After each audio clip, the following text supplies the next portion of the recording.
This meeting is being recorded. All right, GT Sports presents the Gridiron 64 podcast this evening. This will be episode number 46. I'm your host, Gabriel Trevino, with my partner, TJ Riddell. We're here to recap the 2022 4A Division 1 Region 4 District 15 football, the team and the season like we do every week. Hope you guys are enjoying what we're doing. We try to get as much stats as we can to bring it to you and then give us our point of view on what we thought, teams that we thought were going to do good that did not have a good season, those surprising teams that we thought weren't going to do that good and actually surprised us, right? So on the screen, I got my partner in crime, TJ Riddell. TJ, how you doing this evening, buddy? I'm doing pretty well, Gabriel. I'm doing pretty well. And this is cream soda for those that don't know what this is in my glass. And also it says I can't adult today. So after the Cowboys game, I am hurt, but I'm here to do the gridiron. So so I am drowning in my sorrows through cream soda, Gabriel. Hey, listen, I had to, I had to take it today at work, man. I was trying to find ways to not interact with people, right? But you know what? I give it when we win. I got to take it when we lose, man. And I took it Yep, like that's true. yeah, I took it. I let people, say what they had to say. I just took it today. And I'll just say this real quick before we get on the gridiron, right? I mean, we played good. Our defense was great. Dan Quinn had Yeah. a great, a phenomenal. He had a great game plan. Listen, you hold that team to 19 points. We should win the game. And offense didn't get it going. Dak struggled again. He's got to get. I mean, he's got to be better if we're going to win the Super Bowl. I mean, that's just point blank. Yeah. He's been bad. And, he caused that game. Purdy didn't have an Him? interception, and Dak Yep. Prescott had two, could have had four. So it's just got to be better. Here's my thing with the Cowboys before we move on. Get rid of the whole coaching staff except for Dan Quinn. Like, get rid of Kellen Moore and Mike McCarthy. And also, Dak needs to be benched. I will say that right here on the gridiron. He needs to be benched, and we need to get a quarterback that can actually lead us to a playoff victory instead of having a inconsistent run, both regular season or off season.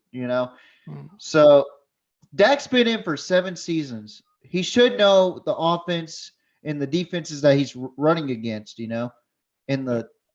And that's just point blank. If you want to be considered a great quarterback in this league, you got to know what defenses are running. That's why Tom Brady's been around for so long. That's why Peyton Manning has been doing well. That's why Mahomes is doing so well right now.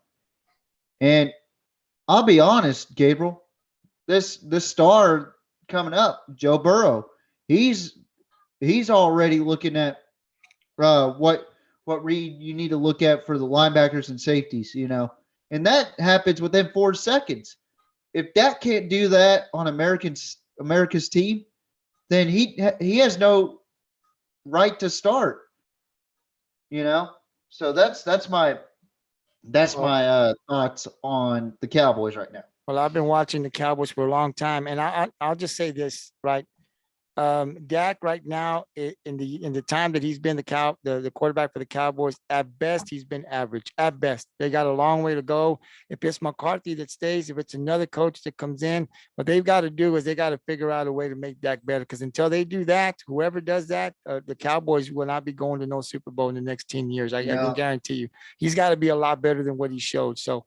He's got a long ways to go. So whoever's going to coach him, they got to find somebody to find out what the problem is with Dak Prescott, fix it, and help him get to the Super Bowl. Because until that happens, we're going to be mediocre like we were this year.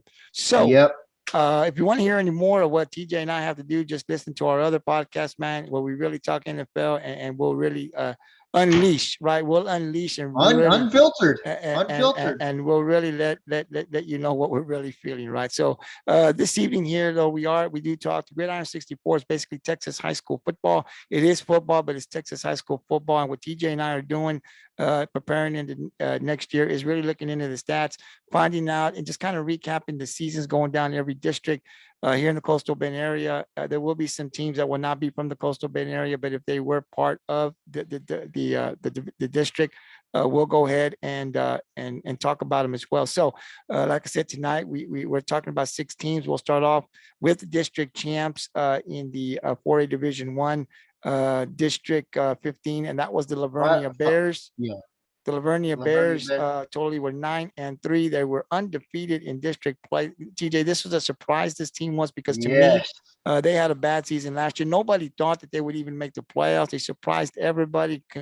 Great job with the coaching staff out there, just preparing these guys. And what was supposed to be a really tough a district, right? But again, they were a surprise for me, TJ. They were a surprise. I did not see Lavernia in the playoffs. Maybe a 4th seed, they got lucky, but no way did I have them up winning the district. So I was shocked and surprised that they got there. Were you surprised? And after you tell us, give us some stats on this team. Is this team going to continue to be better next year? Man, I tell you what, I was very, very shocked with the way this district outcome came around. I will say this as an analyst for South Texas football, this was probably one of the most lopsided districts that we had to predict, Gabriel. But Lavernia went from 2-8 to 9-3 in one season. Okay, so you're talking about a team last season that wasn't nearly as good as they were this year. I mean, and the difference between this team and last year's team is they are very competitive, even if they lose. So let's talk about the 9-3 Lavernia Panthers. Who did they lose to? They lost to Burnett in the very first game, 36-25. Then they played against LaGrange, which would bring them down to 1-2 at a 37-27 loss. So the most they've lost by in the regular season was 10 points, but that was it. That was their last loss, and they just kept rolling. They barely beat Sinton. They barely beat Floresville, barely beat Pleasanton. Had a thriller against Beeville and beat them. Beat Rockport by 10, and then they go into the playoffs, beat La Feria, really shut them out 42-0, and then they finally lose to Somerset after a 8-game win streak, an 8-game win streak, and lose to Somerset 23-13. Now let's talk about the stats real quick, Gabriel. So we're gonna look at the offensive player stats. So we got their starting quarterback, who was a senior this year, Hayes. He only played 9 games this season. He was 69 for 116, threw for 914 yards, threw 11 touchdowns and 6 interceptions with a QBR of 94.5. So that's really good, Gabriel. 94.5 on the high school level. That's really good, even though he had less than 1,000 yards. And then they got their sophomore quarterback, number 8, Hijack, who also played 9 games this season. 39 for 71, 478 passing yards, 6 touchdowns, 6 interceptions with a 68.9 QBR. So we're going to look at Hijack to be the next starting quarterback for the Lavernia Bears. But this was their bread and butter this season, the run game. You don't have any 1,000-yard rushers, but you got plenty of over 300-yard rushers to 400 to 600. So you got the junior number 20, Lamb, who had 116 carries. That is the most by any Lavernia Bear this season. He ran for 621 rushing yards, which averaged out to well over 5 yards a carry. He averaged out 51.8 yards per game, and he had 5 touchdowns to add on to that. And he played all 12 games. So you'll see him as the starting tailback, or if they're running the triple option, the fullback next season. Then you got Sanchez, who's leaving this year. He was second in yardage with 63 carries and 410 rushing yards, averaged out to 6.5 yards, and he had 6 touchdowns to add on for it this season. And then you got Hayes, who was a senior this season, number 12. Also the quarterback too. So he had 80 carries, 387 yards, averaged out to almost 5 yards a carry with 8 touchdowns. So they probably punched it in with him quite a bit when he was playing. And then they got the sophomore, Hajek, with 56 carries, 345 yards, and averaged well over 6 yards a carry with 3 touchdowns. So both quarterbacks alone had 11 rushing touchdowns. Mm-hmm. Mm-hmm. So Lavernia is a run-based team, so you got to watch out for Lavernia next season. And then you got 2 more 100-yard rushers. Schmid, who was 1 yard away from getting 200 at 199, was 17 carries.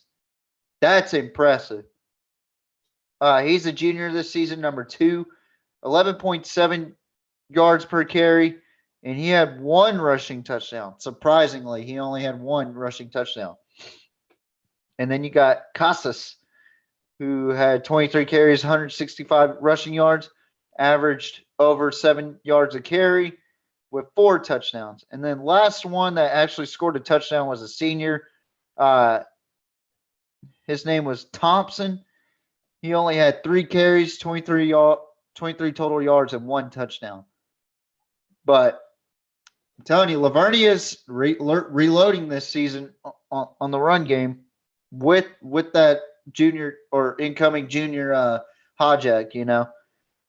And here's where you have your 1,000 yards. And he's the only one that's over 150 yards. Schmid. So this is probably a wing tee off. I don't really necessarily. I've never seen Lavernia offensively or defensively, so you could probably tell me more about that offense and defense, Gabriel. But their star player, Schmid, who is a junior this season, going on to be a senior next season, he had 1,032 receiving yards, 61 receptions. He averaged out 86 yards a game with 13 total touchdowns or 13 receiving touchdowns. And then everybody else we got 2 100-yard receivers, and everybody else was just below that. But they only had 1 guy that went over 150, not actually went over 120 yards receiving. So Schmid might be a threat in the receiving game next season. And I don't know how nobody locked in on him. That blows my mind. But going on defense now for Lavernia.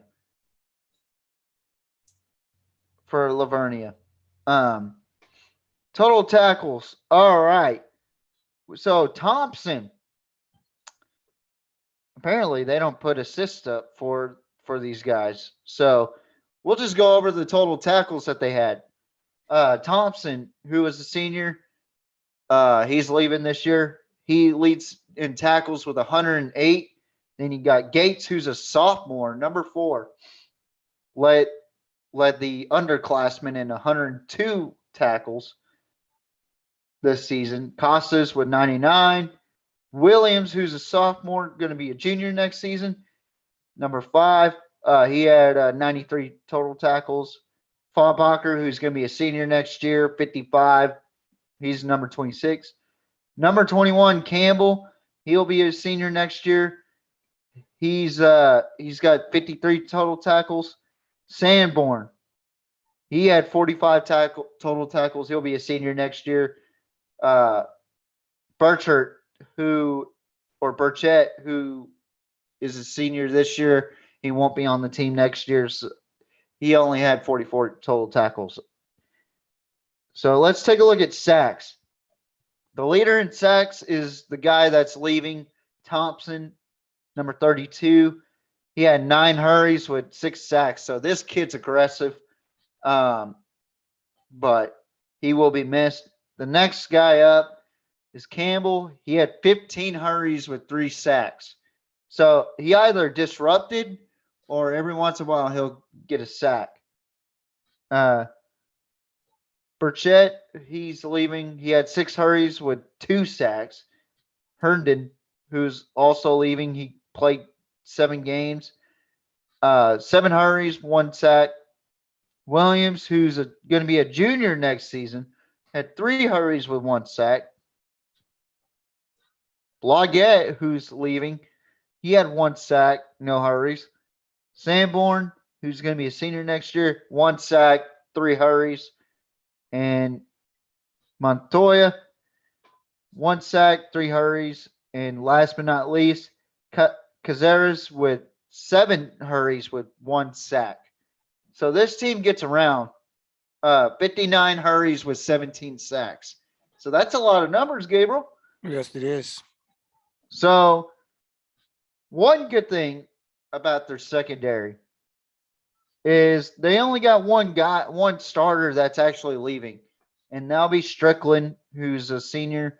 He had 2 interceptions with 50 yards on them.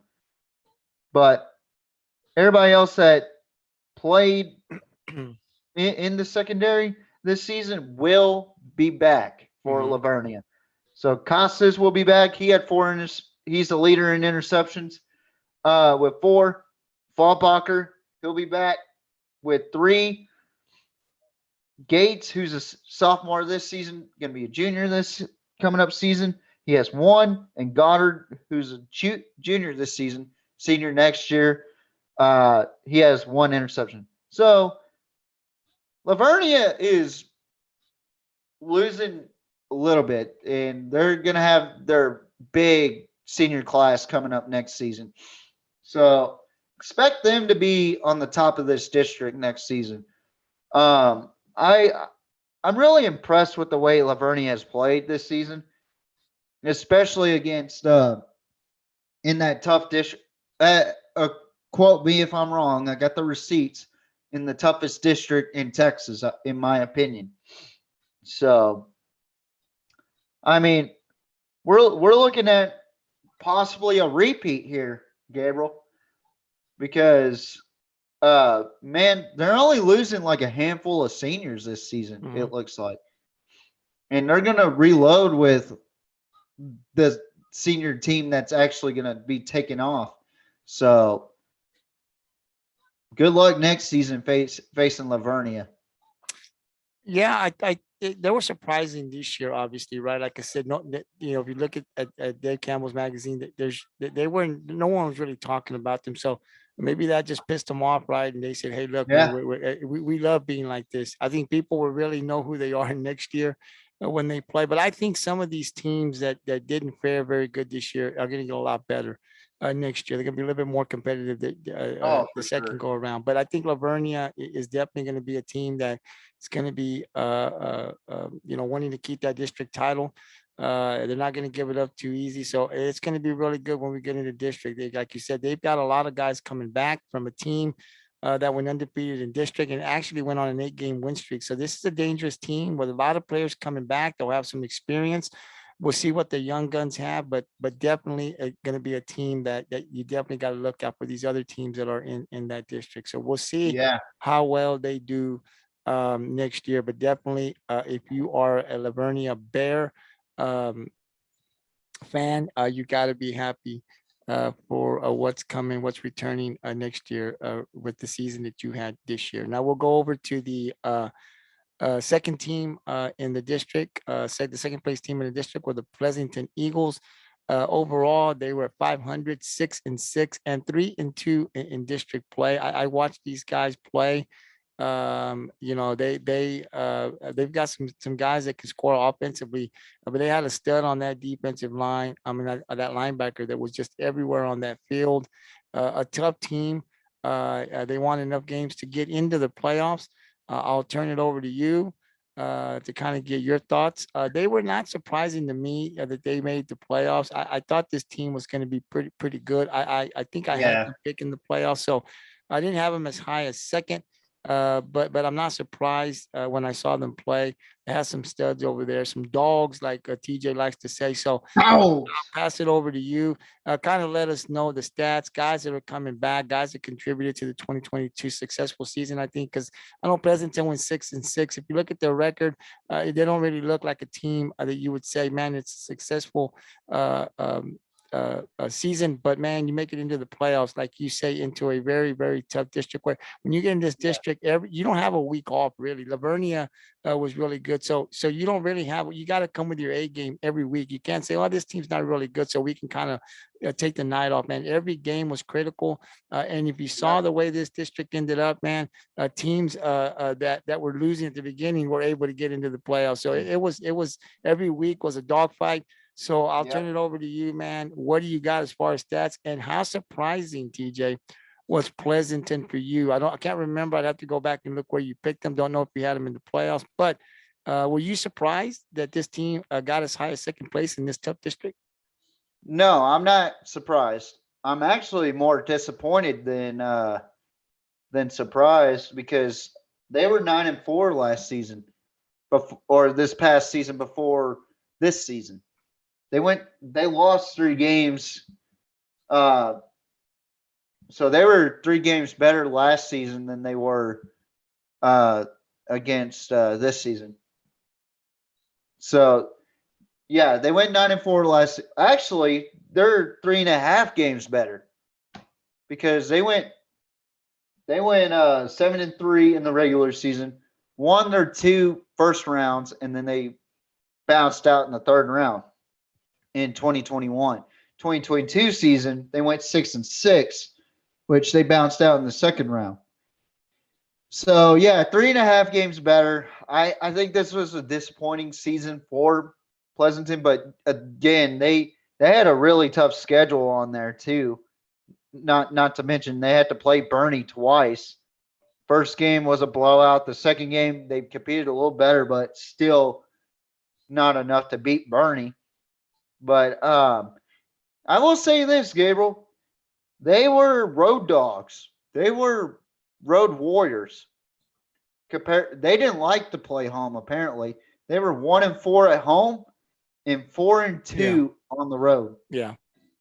So neutral site, they were 1-0 as well. But let's get into it, man. Let's talk about their schedule first. They took on Antonian Prep, which is in San Antonio. They lost 29-12. I was kind of surprised about that. Then they played against Bernie, 41-7. I was surprised with the outcome. I wasn't surprised who won. Then they barely lost to Jordanton in a 5 overtime, 27-25. I was thinking, man, things are not looking good in Pleasanton. And then they had a 2-game win streak against Gonzales and Poteet, where they won pretty convincingly. Then going into district play against Rockport, your team, Gabriel, they lost in overtime 32-31. So we're already 0-2 in overtimes for Pleasanton. So it's fair to say that in overtime situations, Pleasanton wasn't going to win. Up until they played against Port Lavaca Calhoun. Then they beat Port Lavaca Calhoun 25-19 in overtime. So then they play at home. Oh, by the way, they played at home against Rockport and they played on the road against Calhoun. So that's kind of funny. But they play at home against Lavernia. They barely lose to Lavernia. Very competitive game. Then they play at home against Floresville, get their first win at home, 35-14 over the Tigers. And then they play on the road to take on Beeville and win in overtime, 34-28. So they went 2-2 in overtime this season, Gabriel. And then they played Tolosa Midway in the playoffs, which congratulations TM, but y'all got bounced out in the first round against Pleasanton, 42-20.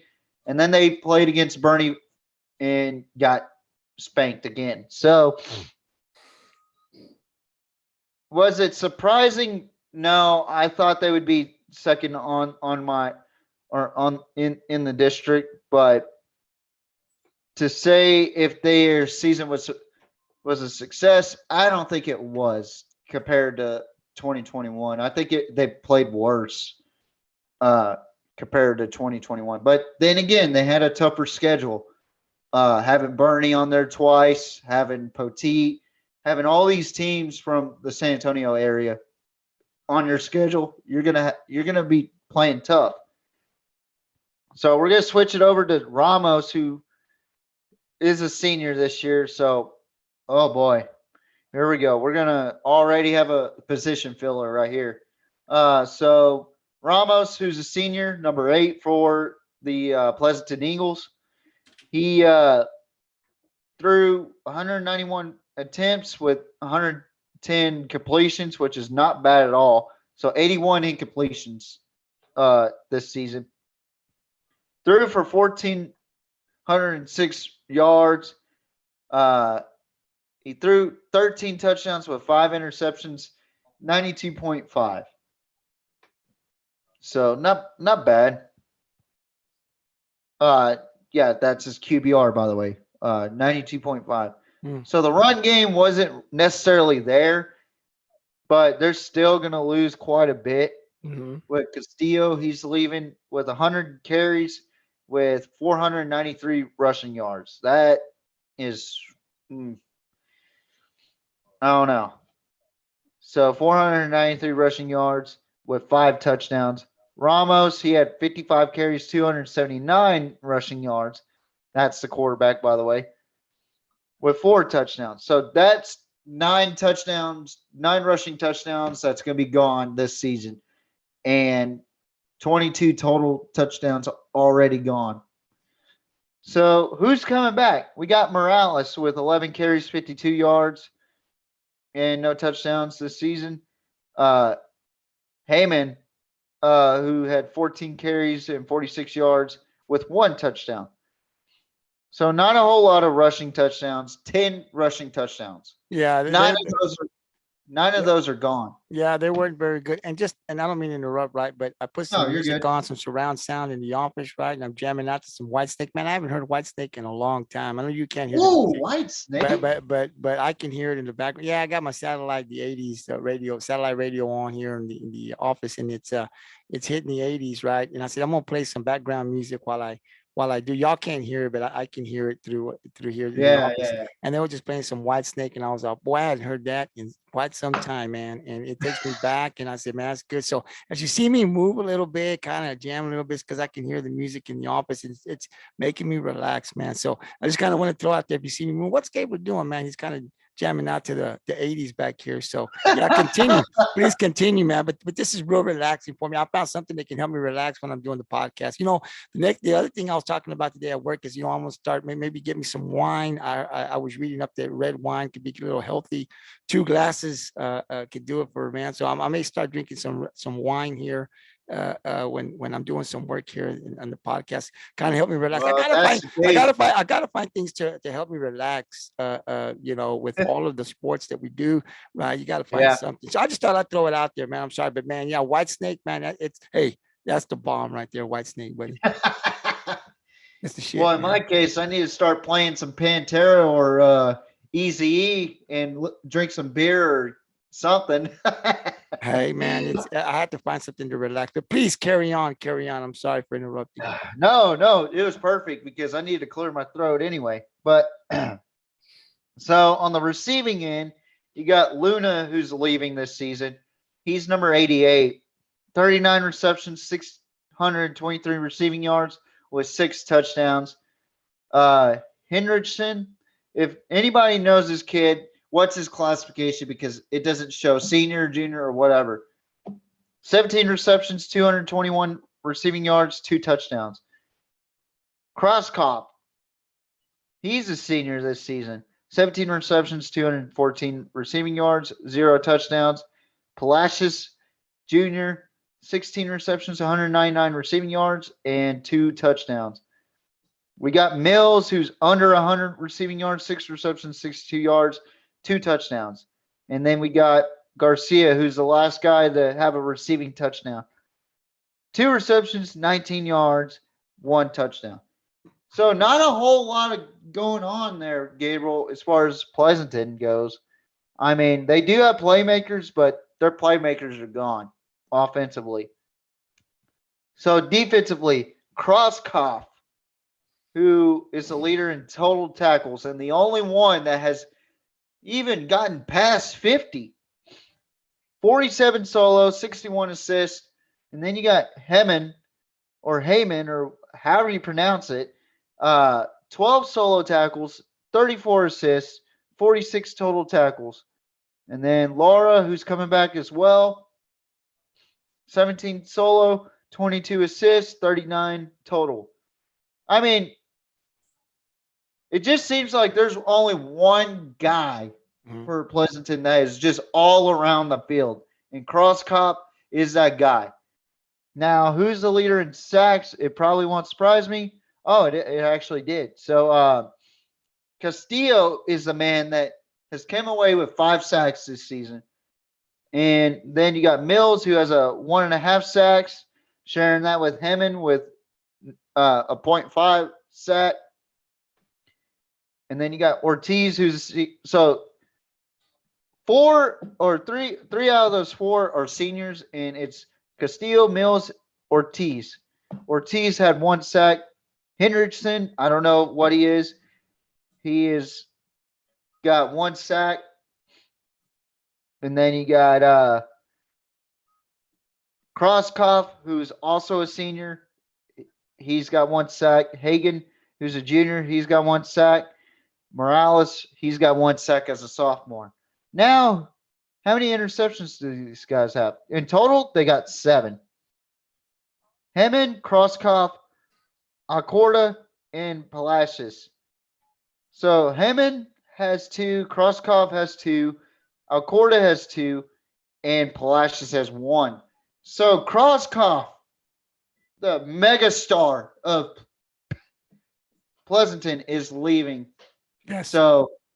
So it looks like Pleasanton might be rebuilding next season. That's a lot of seniors gone, Gabriel. Yeah, it's a senior ball club, and that guy, man, he was exactly what you said. I watched him play. He is all over the field. He was their stud, and he was a dog. Yeah, TJ, he was a he dog. was everywhere. You really, when you play Pleasanton, you have to account your blockers. You need to find out where this guy's. You got to put a body on him, otherwise he'll get there to the backfield. He'll make the tackle. I watched him play, man. He was exactly what you're reading out, man. But obviously, you know, this team is a senior ball club, and I think they're going to be kind of somewhat in a rebuilding a stage next year, right? They got a lot of young guys that are going to be coming up. They're losing a lot of people that would play key positions for them. So we'll have to keep a close eye on Pleasanton and see how they fare next year in a district where I think a lot of these teams are going to be better really than what we saw this year. I think you're looking at a lot of these teams this year, and they were surprising in their records, and they didn't do as good as we here on the Gridiron thought that they would do. But I think next year, a lot of these teams that didn't do good are going to do a lot better. I don't think they're going to have a repeat of what they had this year. But Pleasanton, definitely, like TJ said, they were in another district, have found some success, kind of regressed a little bit, but were good enough to still make the playoffs as a second place team. And what TJ and some of us here at the Gridiron Field was a very, very tough district. And so now we'll move over to the third place team. This is the team that's going to be very dangerous, in my opinion, next year. Yes. This is the Calhoun Sandcrabs. They ended up with a 5-8 record and 3-2 in district play. TJ, this was a team that didn't win a game till almost toward the end of the regular season, right? They were like 0-7, and everybody here at the Gridiron every week was talking about what's going on with these guys.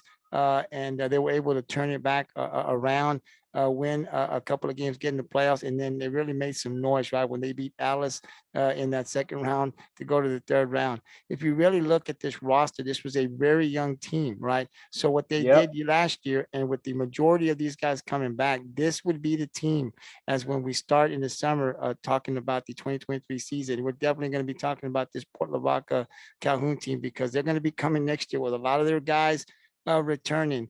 Were they? I know some of you guys had them here on the Gridiron. We had them kind of like third or fourth place in the playoffs. So were you surprised that this team started out so bad and then pulled it together Oh, toward the end of majorly. getting into the playoffs. So kind of talk a little bit about that, and then we'll go into the stats and how many of these guys are coming back, because half of these players are coming back. Yeah. So, like man, I had them actually fourth on in district this season. I thought they were going to struggle, but I didn't think the magnitude of their struggle was going to be this bad early on in the season and early on in the district play.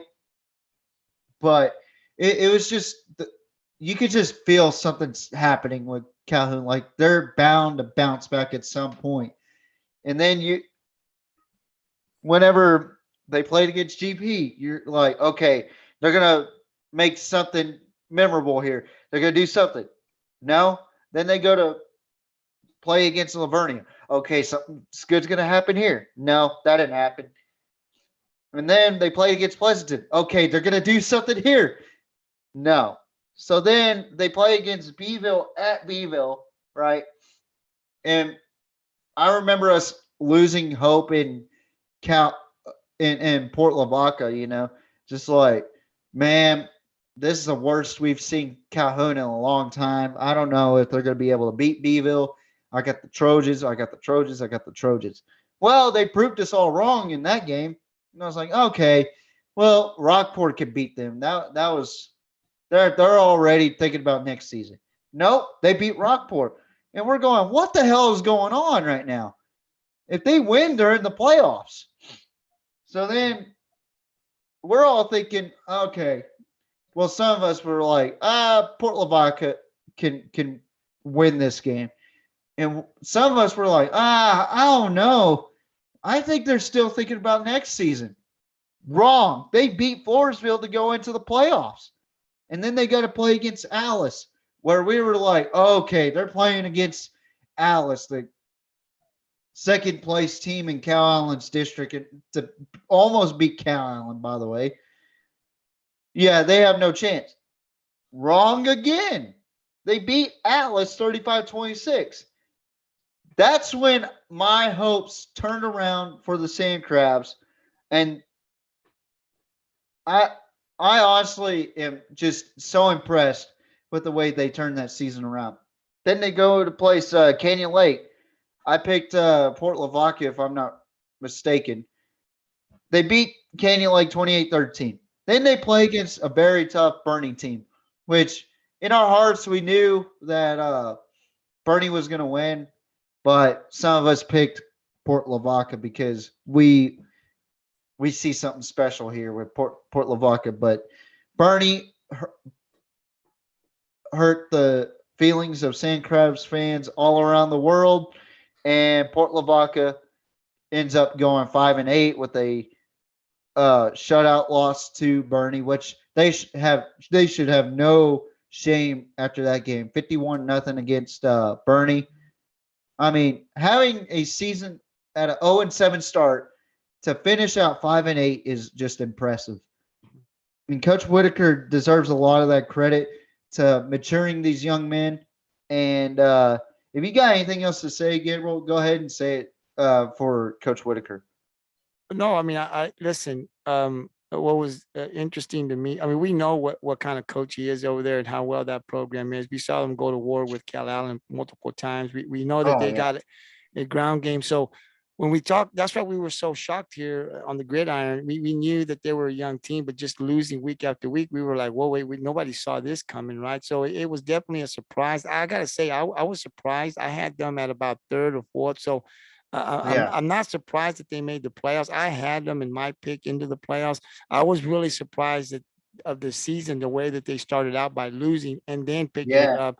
And then usually a team like that will barely get in the playoffs and they'll lose in the first round. To get to the third round from there, I think to me says a lot about Coach Whitaker and just trying to keep those guys, because when you go 0-7, the season is almost over. Why are you going to continue to give effort, right? We'll just wait till next year, especially for the underclassmen, right? Like the underclassmen,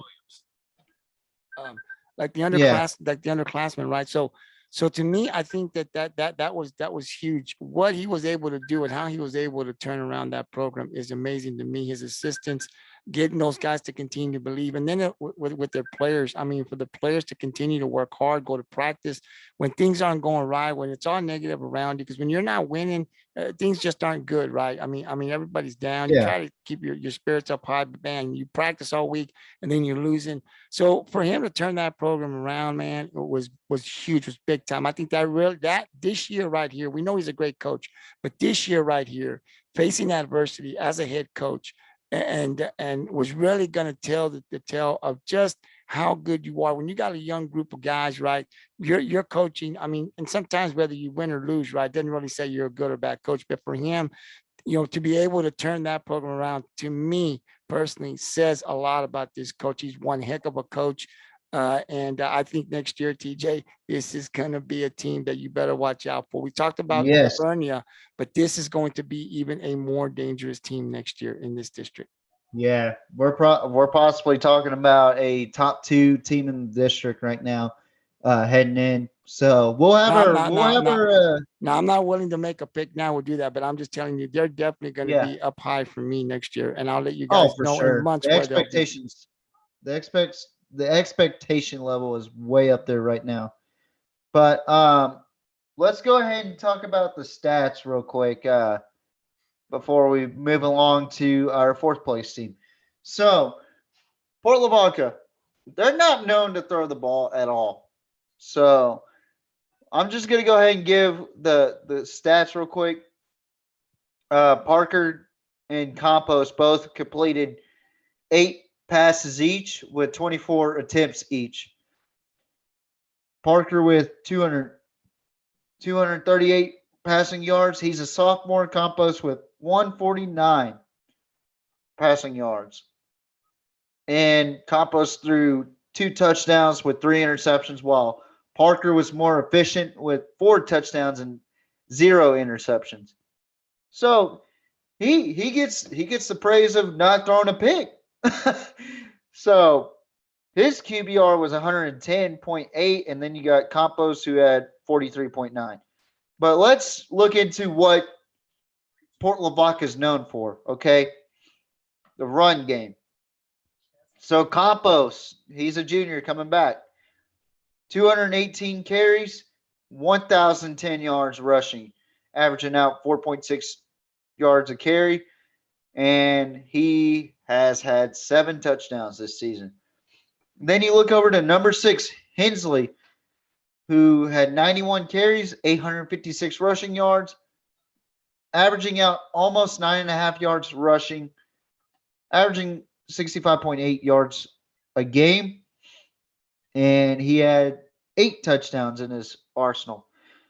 Salinas, sophomore, 55 carries, 603 rushing yards, averaging out exactly 11 yards per carry, 60.3 yards per game, and he ran in for 4 touchdowns. Parker, sophomore, 125 carries, 404 rushing yards, averaging out 3.2 yards a carry. He got 4 touchdowns. And then Luna, one of the 2 seniors that are leaving this year, or 3 seniors actually. 4 seniors that are leaving out of the run game, which they weren't really as effective as Campos and Hensley and Salinas. Luna, 65 carries, 371 yards, averaging out almost 6 yards per pop with 3 touchdowns. And then bonus, the last touchdown of this team, he has 23 carries, 82 yards, averaging out almost 4 yards a pop, averaging 20 yards a game, and he's got 1 touchdown. So 613 carries, 3,482 yards total offensively.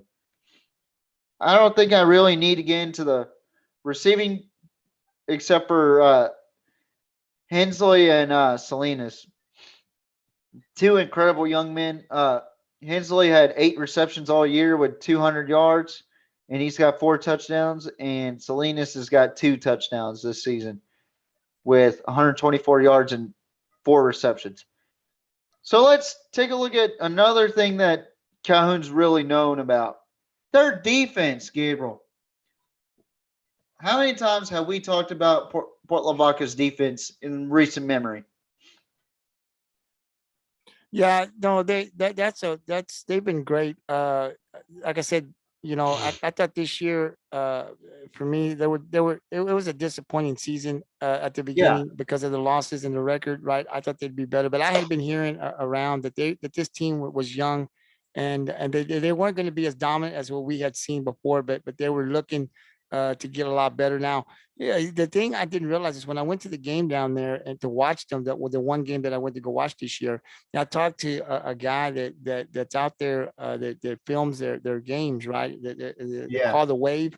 And I was talking to the guy, and they also had some injuries to some of their players. So they were a young group, but there was some of their guys had missed multiple games too. So that could have been another reason. He didn't really specify how many games they were out, but if you saw that run, he just said there was some guys that were injured. Then you see at toward the end of the season, they start picking it up. So it could be that they didn't have a lot of their guys right at the beginning, Yeah. and they got a lot of these guys healthy toward the end to make that run, right? I'm not sure.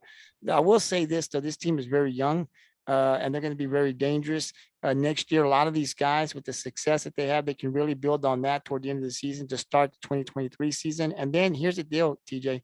They are very well coached at the helm. They've got a Yes. guy that can really get it done. So this to me early on, I'll say this still before we get into the season next year. This I already know. This team is going to be a tough team when you play. And you really got to look out for this team. Yeah. So that's what I was saying. Some of these teams that you look at their records now, I don't think that their records are going to be this way next year. So I think the No, first not at year all. was good. I think next year it's going to be better. But really, this is where I had them around 3, I think, or 4. But what a turnaround! I'll say it again, man, and a lot of credit to that coach, because I think when you lose that many games, it's really hard to get those young players and get their minds back to wanting to win, and that just says a Yeah, lot. That it's just really is, hard to boost the morale of that locker room. I've been a part of locker rooms where we went 4-6 in the regular season. We went 5-6 getting out of the first round. I mean, I've been a part of teams where the locker room's been divided. It's hard to be a team if you're just going to keep losing. And for those guys in Port Lavaca to bounce back and win 5 straight games in a row is pretty remarkable and something special. So, yeah.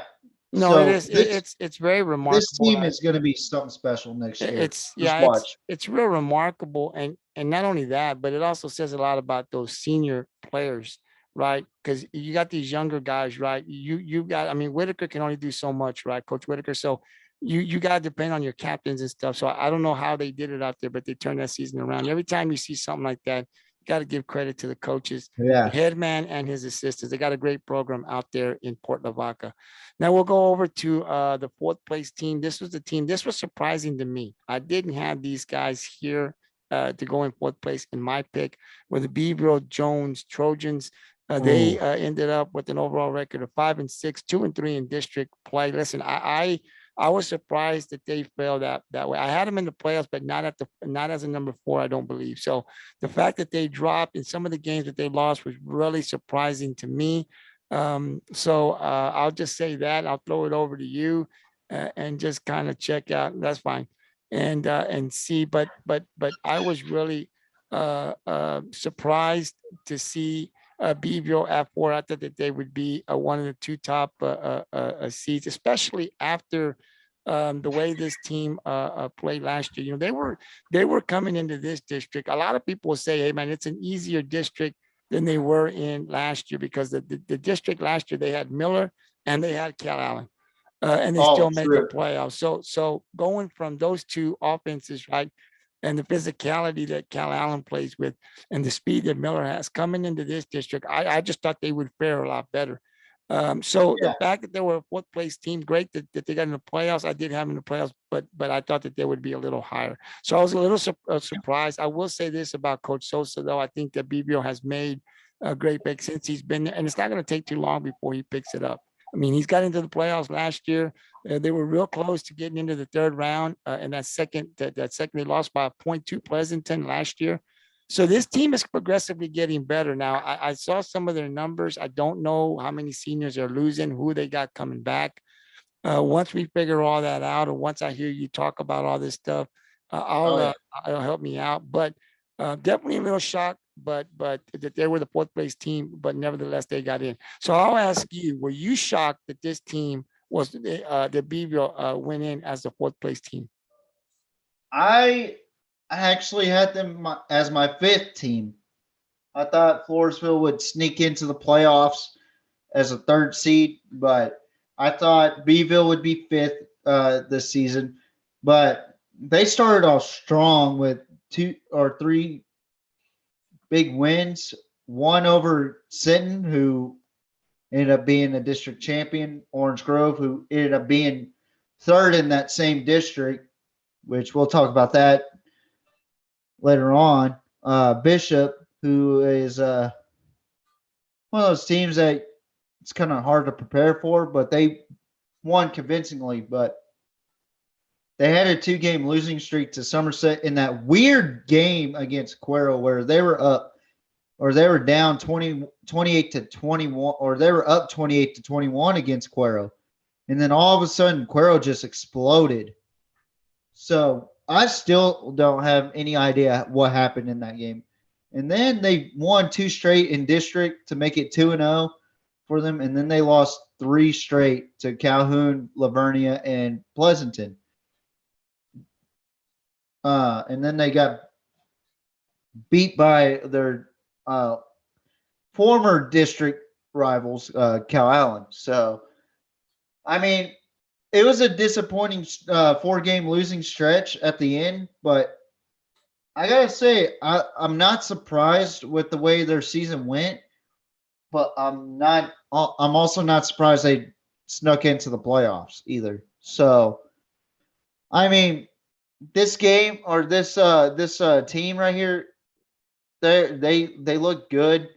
They did a phenomenal job this season, and their starting quarterback, Romeo Costas, who's going to be taken off to go play college ball, if I'm not mistaken. 79 completions, 159 attempts, 1,074 yards. He threw 11 touchdowns for 8 interceptions with a QBR of 73.7.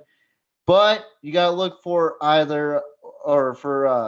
Perez, who stepped in as quarterback for 3 plays, 2 completions out of 3, 69 passing yards, no touchdowns, no interceptions. His QBR, though, was 109.7. But, yeah, so that's already one senior that's probably going to be filled out quick. The rushing game was, they're going to be losing a little bit here. Gonzalez, the quarterback, 71 carries, 627 yards. Averaged out to almost 9 yards a pop. 10 touchdowns already going to be gone this coming up season. Then you got Bearfield, who's also a senior. 105 carries, 402 yards, almost to 4 yards a pop. That's 5 touchdowns. So 15 total touchdowns gone right there, rushing wise. And then Perez, 66 carries, 400 yards, 6.1 per average, 6 touchdowns. So that 6 touchdowns is going to stay. And then Gomez, number 32, 19 carries, 138 yards, averaging out to 7.3 yards a carry, 1 touchdown. And then another guy who's a junior this season, Arredondo, 17 carries, 99 yards, 1 touchdown. And then Romeo Casas, the starting quarterback, 56 carries, 81 yards, and 4 touchdowns this season. So that's 19 rushing touchdowns, Gabriel. 19 that's going to be gone for the Trojans. So now we get into the receiving yardage, which they Didn't necessarily have much receiving yardage, which is kind of disappointing. I thought they would have more, but they don't. Perez, who is just an all-around dog, in my opinion. Number 21, who's a junior, who's coming back as a senior. 20 receptions, 231 yards, 2 touchdowns. And I'm guessing this is his younger brother. He's a freshman. 4 receptions, 208 yards. 4 receptions, 208 yards, Gabriel. That averages out to 52 yards a catch. A catch. And that's 1 touchdown for him. Then the senior Gonzalez, 10 receptions, 182 yards, 2 touchdowns. Briones Jr., 7 receptions, 158 yards, no touchdowns.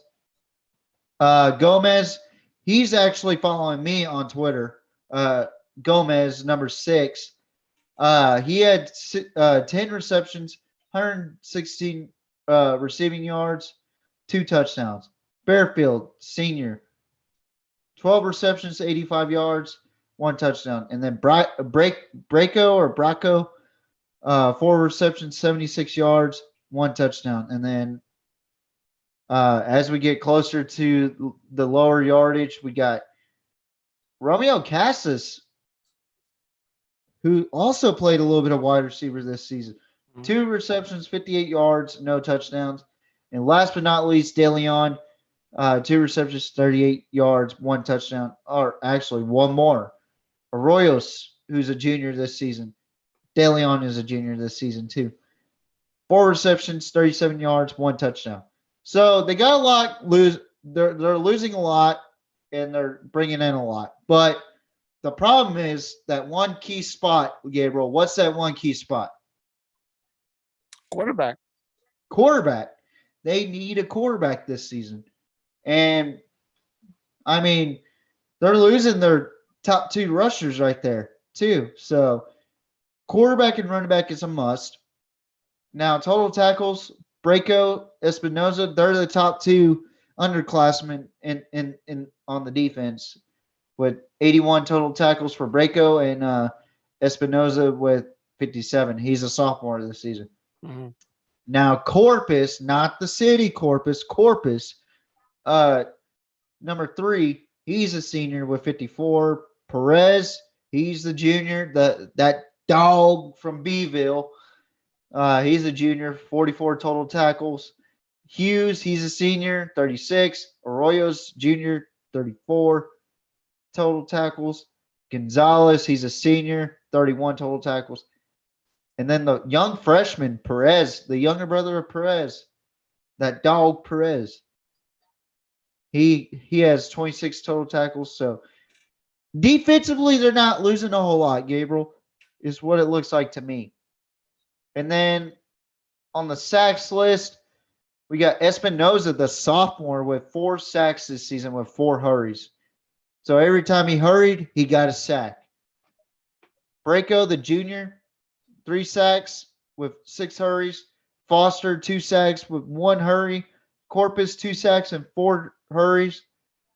Hughes, 11 hurries with 2 sacks. Sanchez, 20 sacks with 5 hurries.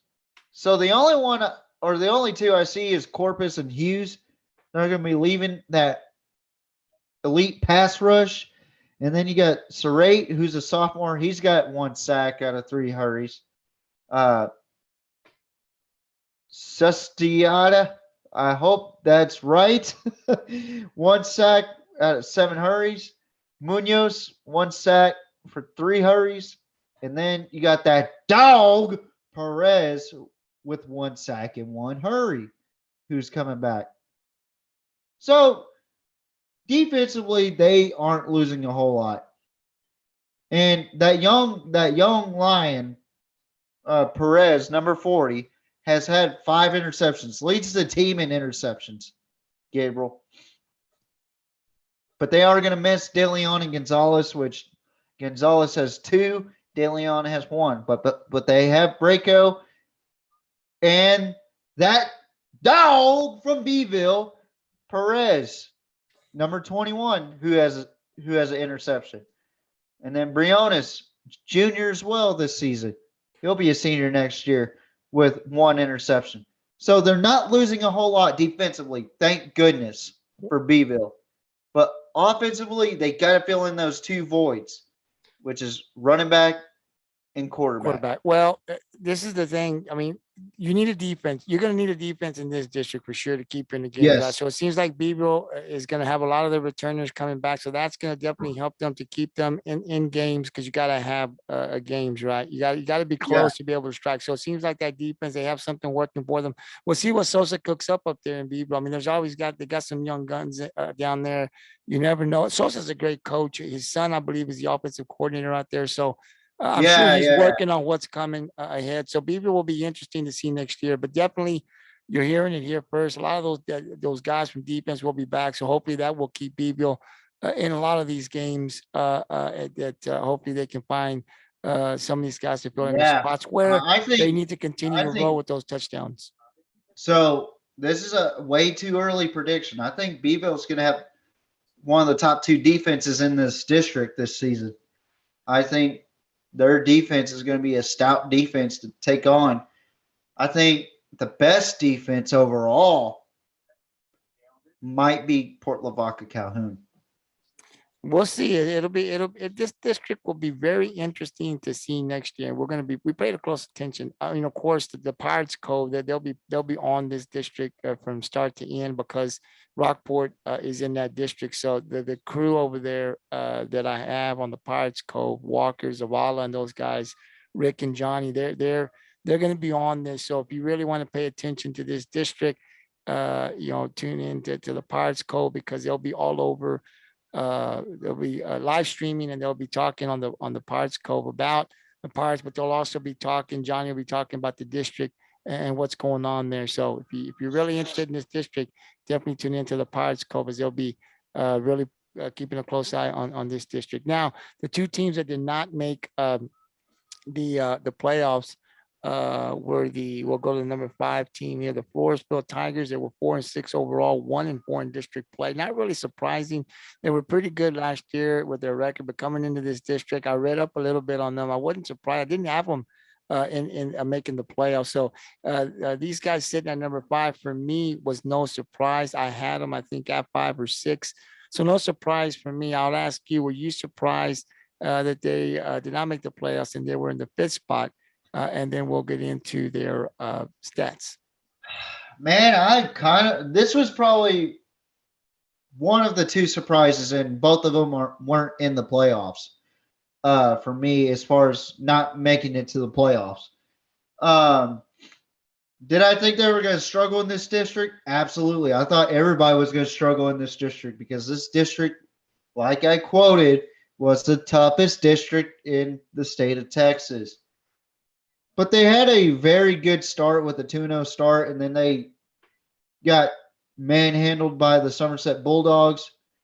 And then they got they played against this team right here. Oh well, they got shut out by that team, and then Central Catholic. They got shut down by Central Catholic 27-0.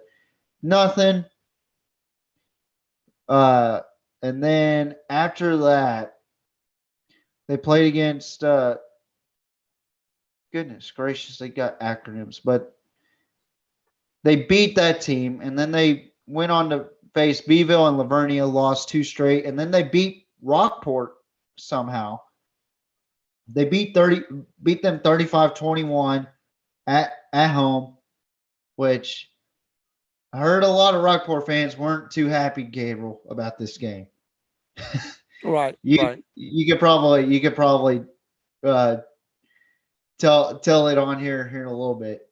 You probably got some words about this season about Rockport. But Pleasanton, they lose to Pleasanton 35-14, and then they lost to Port Lavaca Calhoun just to add on to that win streak for Port Lavaca.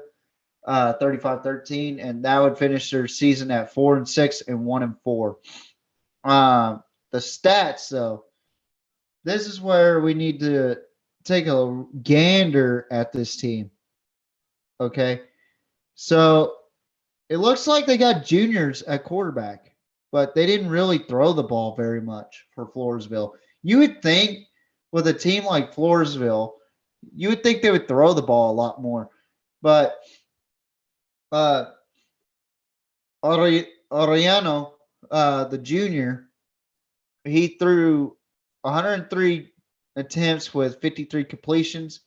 So he was 50% pretty much with 50 incompletions.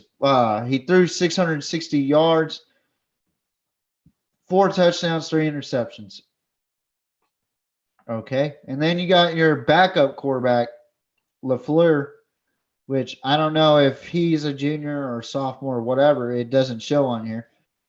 He had 11 for 30, 153 yards total passing, 1 touchdown, and 3 interceptions. So it looks like the quarterbacks love the number 3 on the interception chart, except for Kinsey, which he had 0 touchdowns and 1 interception, which he threw 2 for 11, which that's not very good. So what is Floresville about? Well, this is what they're about, the run game. They are going to lose 2 vital parts of this offense, which is number 48, Azevedo, which from what the number looks like, he is a fullback, number 48. 76 carries, 578 yards, averaging 7.6 yards a carry. That is a fullback number. 4 touchdowns. That is also a fullback number. Then you got LaFleur, which I don't know what he was, but it looks like he was a swing back. He looks like he played a lot on this offense. 43 carries, 500 yards, averaged out almost 12 yards a pop, 2 touchdowns. Rivera, which he's a senior, 62 carries, 419 yards, 1 touchdown for him. Ariano, the quarterback, 60 carries, 338 rushing yards, 1 touchdown for him. Wilson, 9 carries, 185 yards, 3 touchdowns for him. So 11 total rushing touchdowns, Gabriel. This team offensively has not scored a whole lot. So that's just something to put out there. And then their receiving yardage, I don't necessarily think we should talk about it, but let's talk about it anyway. 19 receptions for Castillo. He's going to be coming back. 251 yards receiving. He's leading in both categories. It looks like. Yeah, he is. And he's only got 1 touchdown. So there's one of your problems. You're not giving it to your playmaker enough. Or finding the playmaker in the end zone enough. But they are losing Lafferty, who is number 31, 15 receptions, 179 yards, 2 touchdowns. So he has the most receiving touchdowns. Goodness gracious. And then Williams, you're losing him too. 7 receptions, 108 receiving yards, 1 touchdown. And then last but not least, you got Roars, who's a senior. 6 receptions, 71 yards, and 1 touchdown. So not a whole lot of scoring offensively, Gabriel. That's part of the problem. In order to score, you gotta have your offense play, and they have no defensive stats, which I don't blame them. Look, Because- I didn't have them in the playoffs. I'm probably not going to have. They're going to struggle, I believe. Again, now that's early on. Yeah, Still, that's what it looks like to me. We've got to get. They're in I a rebuild process. got to get the Dave Campbell stats, the information, and then I can make my pick. Right, that's when I make my pick once I read what I read. But it seems right now that this is a team that's going to struggle again in this district. So we'll see what the Gridiron crew, when we make our predictions, where Flower Bluff will sit, and then we'll finish it off with the final. Floresville, you mean, not Flower Bluff? Yeah, I'm sorry, Floresville. My bad. Thank you for catching that. The last team, the 6th place team, which is a real shocker to me, and I'm from Rockport. Yeah. So I knew a lot about this team, was the Rockport-Fulton Pirates. They ended up with an overall record of 3-7, 1-4 in district play. I saw that win against Pleasanton, where they ended up winning in overtime, going for that 2-point instead of the field goal. That was great. Very disappointing season, obviously, for the Pirates. I'll turn it over to you first. Were you surprised that Rockport did not make the playoffs and were the last place in this district? And then give us the stats if you have any. I was surprised up until we commentated the first game between Miller and Rockport. That game to me spoke a lot of volumes of how this season was going to go for Rockport, in my opinion. And I might get heat for this, Gabriel, against Rockport fans, especially Johnny, because we all know he is a Rockport lover, But from the moment we walked up to those stairs, every fan was saying they are not in tune. They are not in tune. I was like, come on now. Y'all are facing one of the best teams in South Texas right now. Y'all should be hyped up. Why don't y'all have any confidence in y'all's team? Well, when we commentated that game, Gabriel, what was I saying all game long? I cannot remember. You said a lot of things that no, we were commentating. What specifically? Mostly about Miller, right? Oh, you're talking about what you were saying. Well, yeah. Well, Miller was making the plays. I mean, it's hard to kind of if the team's not making plays, there's not really much to commentate. Yeah.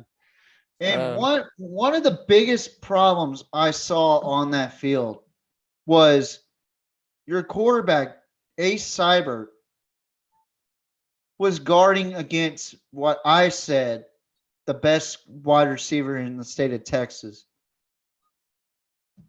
Do you do realize how big of a mistake that is?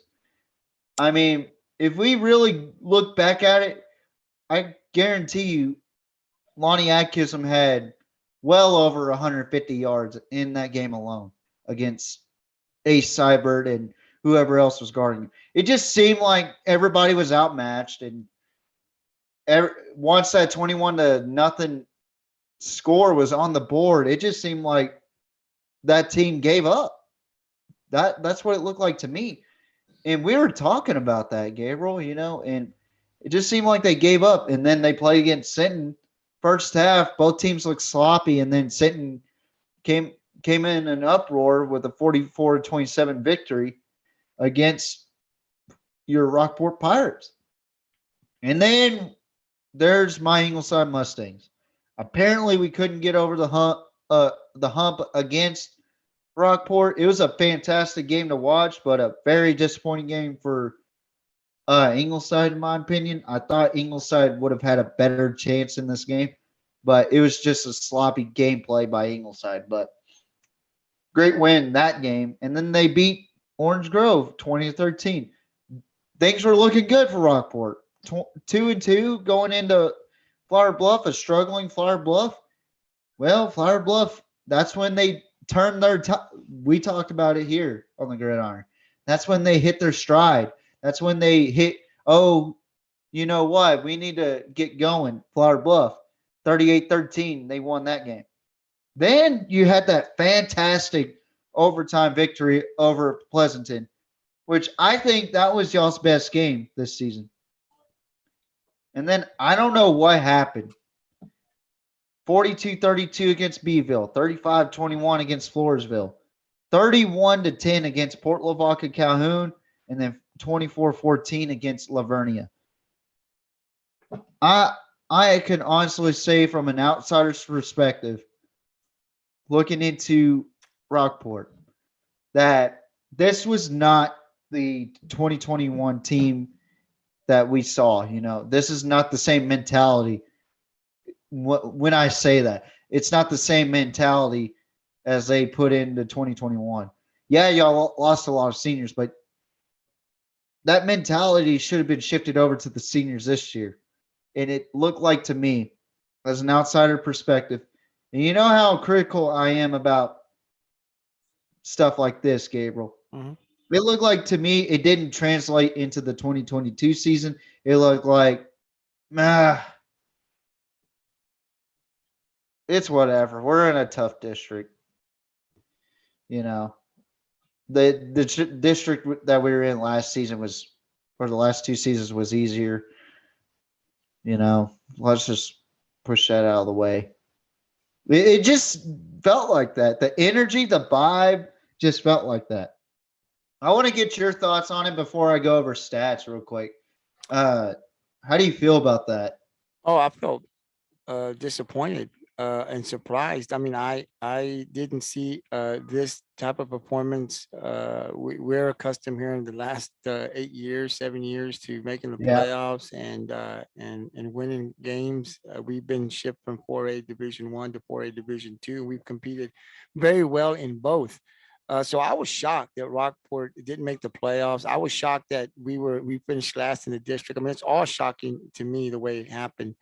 I really can't tell you because I don't know what really contributed to the fall, right? I mean, I saw games where like with Beeville, Rockport could have, they were up 14-0, had a great start, and then we just couldn't consistently contain that lead. We would start off pretty good and then we just fall apart, and it just seems like we Yeah. could never get our ground. Now there was some young guys in our receiving core. I mean, Ace Cybers probably, I mean, the best quarterback in the district. I mean, we know what he can do.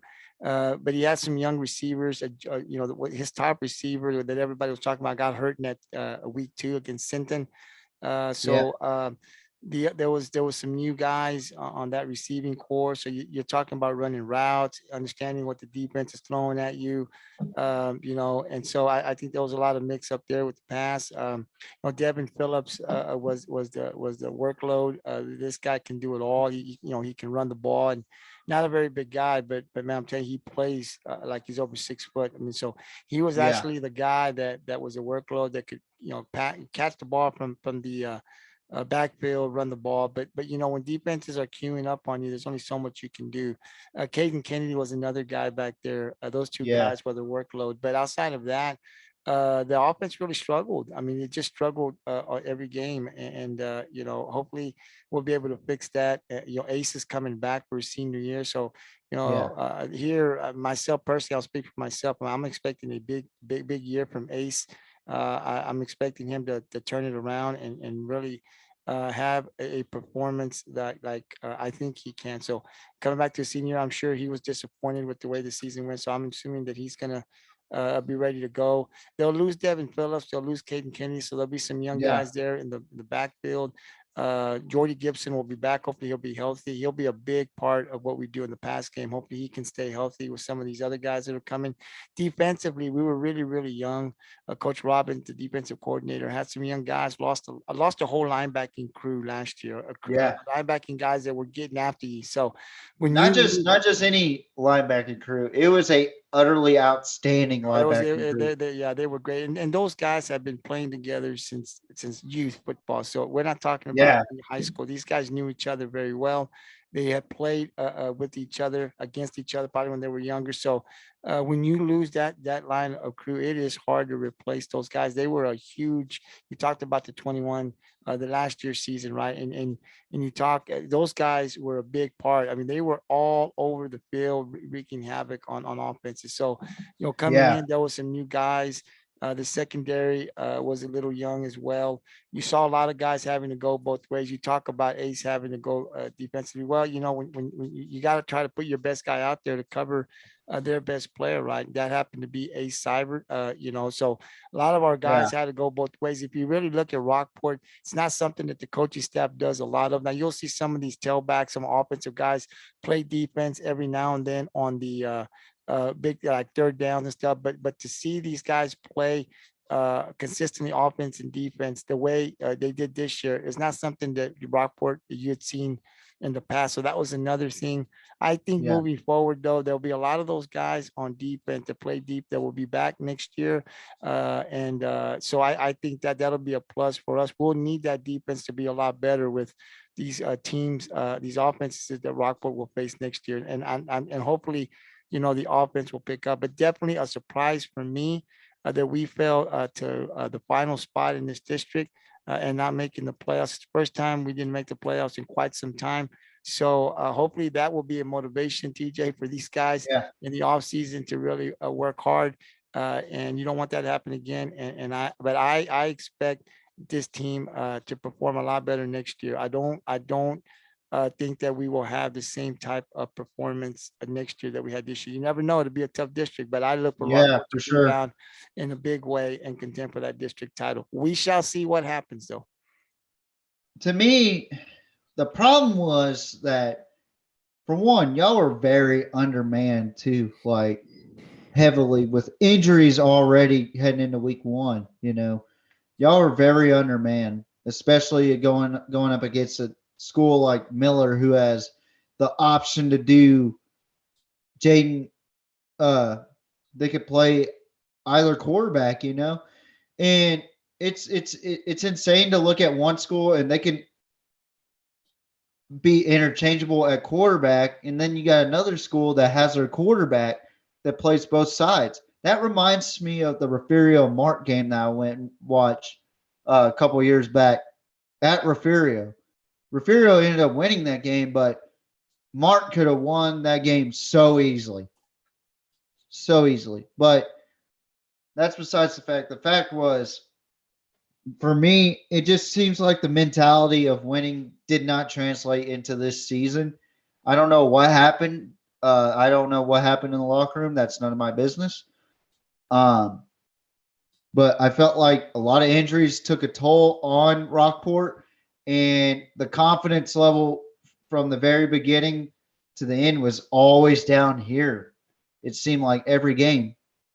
But I will say this. They do have the right to say, well, we beat y'all's Mustangs. That's fine. We made it to the playoffs. So, I mean, that's no excuse for me to say that Ingleside lost to Rockport. That still leaves a stinging hole in my heart, So I'm gonna have to live with it until next season, hopefully. So Yeah, but I look for Rockport to rebound. I don't look for this Yeah. team to play the way they played. I mean, the pieces are there. They've got a great wide receiver. Hopefully, he'll be healthy, and Jordy Gibson next year. So if he stays healthy all year, he'll be a handful for some of those secondary guys. And then of course Yeah. Ace coming back, so that's a big plus. Of four, he'll have 4 years under his belt. So that in itself.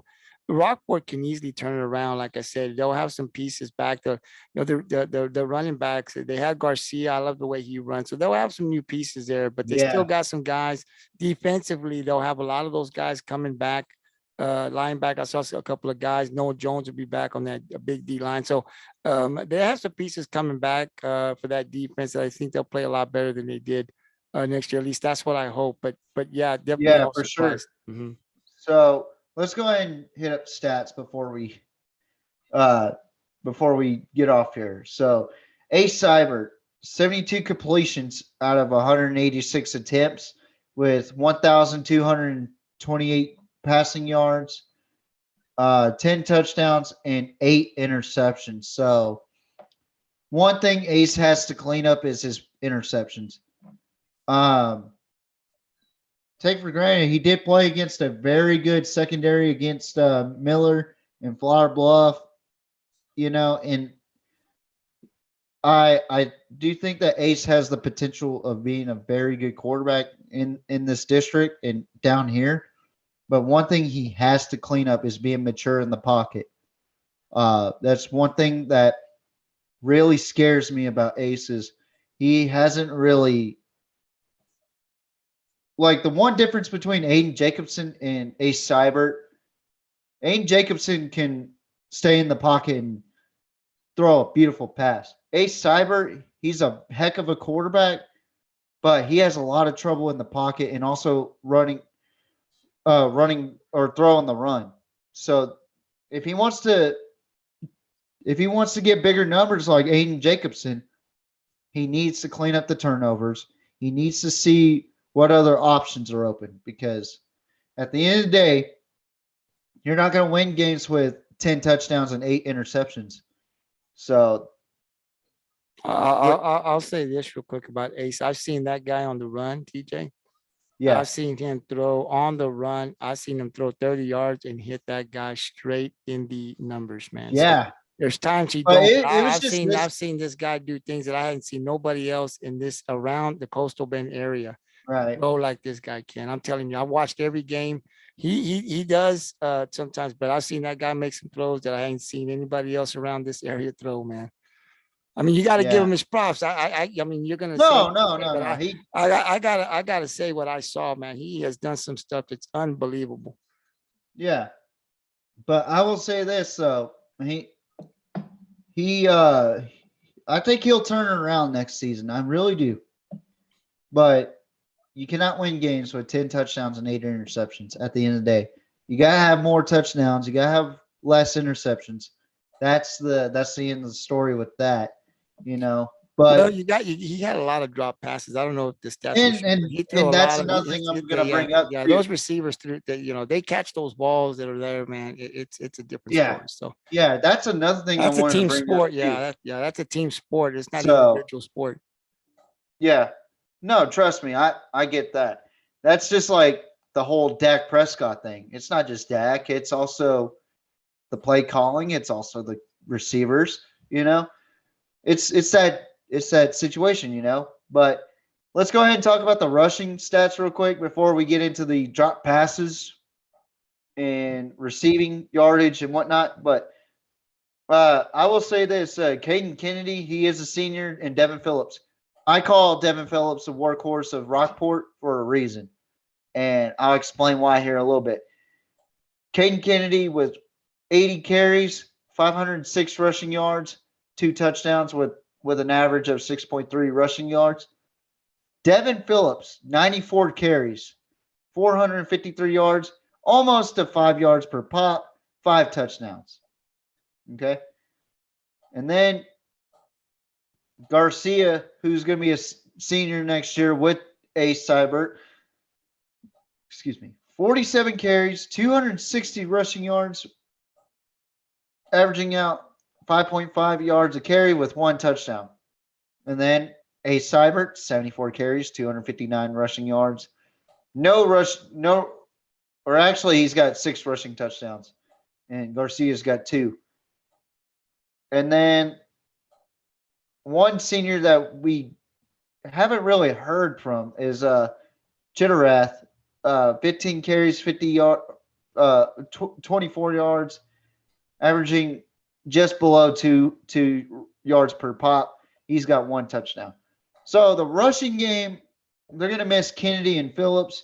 They're going to add on Garcia and Smith, which Smith, I didn't mention, 13 carries, 50 yards, and no touchdowns. But they're going to bring in Garcia and Smith into the mix. That should be interesting. I really enjoyed Devin Phillips this season, Gabriel. I really Devin, did. yeah, Devin's a ball player. He is definitely the workhorse of Rockport for a reason. I put that title on him. I every time I see him play, he runs with 120% momentum and acceleration. Even if he's hurt, he will not come out and he will run 120%, even if his body says he's 50%. So I like watching Devin Phillips play, so unfortunately he's a senior next season, so that's going to be a big hole to fill in, but I feel like Garcia could fill in that hole pretty well. Don't you think, Gabriel? Yeah, he's going to be a tough runner. He is a tough runner. Now, you saw him play more toward the middle and in the district. You didn't see a lot of him at the beginning. So he didn't play all the games. But this guy, he's not flashy. He's not big. Yeah. You give him the ball, he just follows his blockers. And he's got the I don't even think he's trying to look at the end zone. He's just getting as many yards as he can. But he's a tough runner. If you see him, he's not big, but he won't go down on the first hit. He can hit you. Yeah. And he can move those guys and get 2 or 3 more yards. So very exciting to see this young man play next year. We'll see who else they have, but Rockport's probably going to continue to stick with the pass. I think a little bit more. And one thing I want to say about Devin Phillips too, he is very strong. He is a very strong runner, and he plays like it too. So not only can he run the ball, but he can definitely catch the ball. 26 receptions. He leads the team in receptions by 14 receptions. So he was targeted quite a bit, Gabriel. Either in the flats or if he's running a slant route or if he runs a wheel route, he's targeted. 26 receptions for 500 yards, 19.2 yards per average. He only got 3 receiving touchdowns though. And then Delgado, he's going to be a senior this season. 12 receptions, 320 receiving yards, 4 touchdowns. And then Sam Howell, who's going to be a senior next year. I think he's going to have a lot of impact this next season. How will be a junior next year? I think he was a Uh, sophomore. He's a sophomore this year. He'll be a junior next year. Okay, then Max Prep's got it wrong. Yeah, they got it wrong. He'll be a junior next season. He's got 11 receptions, 193 receiving yards, and 2 touchdowns. I think that kid's going to be more of an impact than what people think right now for Rockport next season and the season to come. And same thing with Gibson, even though he's got 2 receptions because he's been hurt all season, 2 receptions, 39 yards. And with those 2 receptions, he's got 1 touchdown. That's already enough impact for me to say, oh man, this kid could bring in impact for Rockport. And then 11 receptions, 111 receiving yards for Caden Kennedy. He's leaving, unfortunately. He did not get a receiving touchdown. So yeah, my other problem with this offense for Rockport is the fact that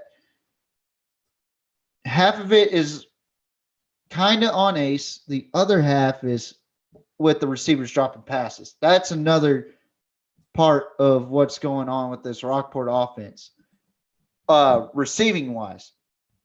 And part of it is decision making. The other part of it is you need to catch the ball. And there was a lot of drops this season, Gabriel. A lot for my comfort, a lot for anybody that has sense in football, their comfort, but also turnovers too, which we'll talk about that here in just a second. What are your thoughts so far right now? Well, I mean, I watched all the games. I mean, it's unlike Rockport. You have seasons like that. I mean, there were a lot of drop passes. There was a lot of penalties that killed drives. That there were some turnovers. I mean, Rockport's. I don't think if you look at these games, they weren't blown out. Like a lot of these teams, they jumped ahead of these guys. They just couldn't finish a lot of games for whatever the reason was. But I think a lot of these losses that Rockport had, a lot of that contributed to penalties at big moments on offense and defense, turnovers. And then you mix that in with a lot of young guys. It was just a process that took its course, right, and killed a lot of drives, a lot of games. So if you really look overall, those were things. Rockport beat themselves a lot more than the other teams beat them. So I think when you look at the film and you look as we go into the summer and look at the films, I'll definitely look at those films. I think they're going to see what I saw, which is that you know what? A lot of the stuff was on us. We had to clean up our penalties. We had to clean up our turnovers, and if we can do those things, then I think they'll be in all of these games. So the sitting game too, I went to Rockport just had crucial penalties on defense that just kept drives alive. So they gave up big plays. It was another thing. I don't know, something that you hadn't mentioned yet, but they gave up. The Miller game was part of that. And you give up, now a lot of that was, like I said, there was a lot of young guys out there at corner playing, at this. So you're going to take your chances. I do like one cornerback, Devin's little brother, Dawson Phillips. This kid is going to be next year. He'll be there for a few years with Rockport. You're gonna hear this guy's number because he's another one. He's another player just like Devin, man. He just plays with a lot of heart. He's got a high IQ for football, like his older brother, and so he'll come back. He'll play that secondary. So he'll still be young, but that's going to be positive. You saw toward the end of the season, he kind of played that cornerback position. So I think bringing him back is really going to be good for Rockport. He's got a high IQ for football. So that defense will still be young, but they'll have a lot of pieces coming back. And I think that defense is going to be solid in the next 2 years. So there's a lot of good things. A bad season for us, obviously, but I think you'll take this in there. It's an eye opener. I expect Rockport to be a lot better, but you got to just clean up a lot of that stuff, man. You can't win with turnovers and penalties. That's just going to kill drives, and you can't do that. So if they can clean that up, I definitely think we'll be in a lot of games, and hopefully we'll be in the playoffs next year. So with that being said, with turnovers, you got 8 interceptions thrown and 6 fumbles that you dropped and 6 fumbles that you lost. So 6 out of 6, that's not good. It's every time you drop a ball, you're not going to get it. That's what that's telling me. So Ace with 3 fumbles, and he lost those 3 fumbles. Caden Kennedy with 2 fumbles, he lost those 2. And then Garcia, the man that's going to come back for Devin Phillips, he lost a fumble.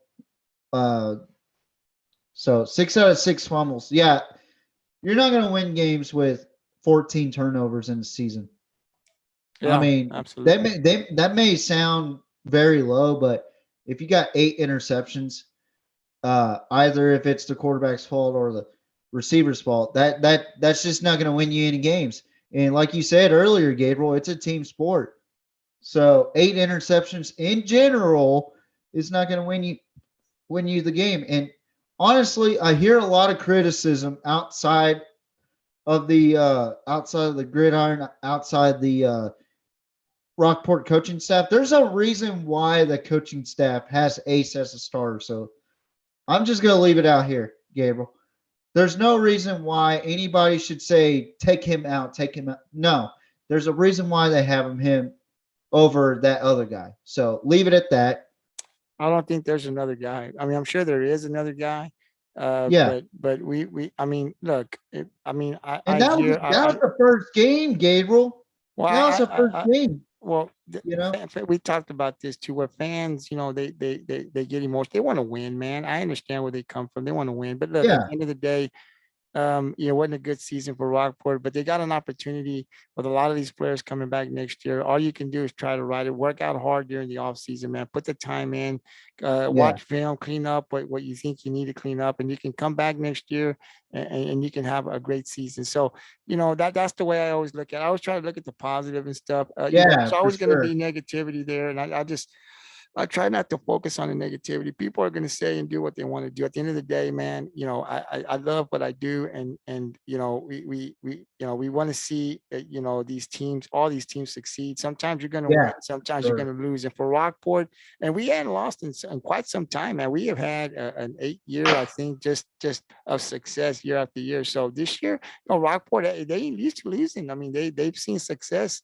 pretty much in every, not just in football, but I mean, last year, we made the playoffs in every sport, boys and girls. I mean, how good is that? Yeah. So this year, when you go down, people didn't expect that. And so, hey, look, it happens, man.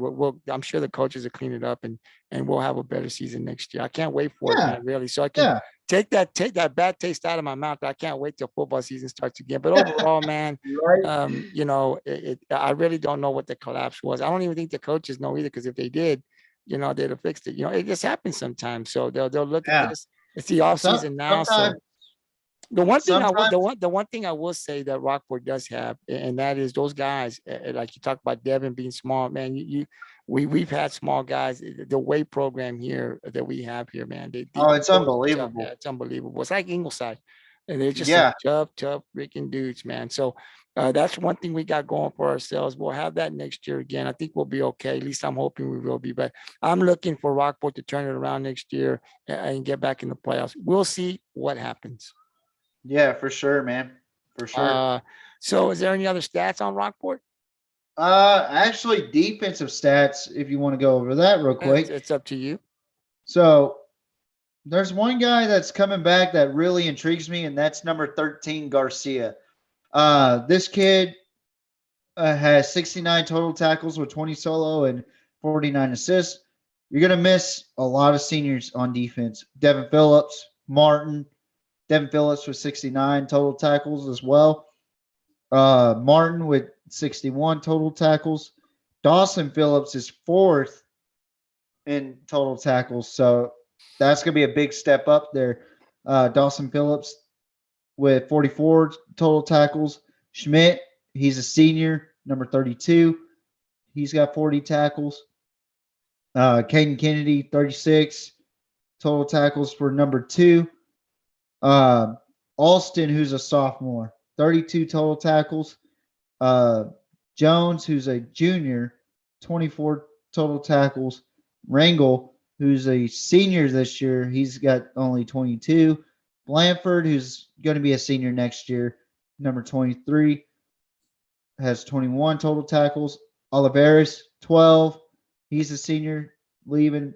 Savant, he's a sophomore, 11 total tackles. And Ace with 10 total tackles this season. So Ace can make big plays. Well, you don't really want your quarterback making too many tackles, right? Because you don't. No. So, yeah. I honestly suggest that if you're gonna have Ace back there, it's to defend the Hail Mary. You know, I'm not saying he's a bad defensive player. It's just player precaution.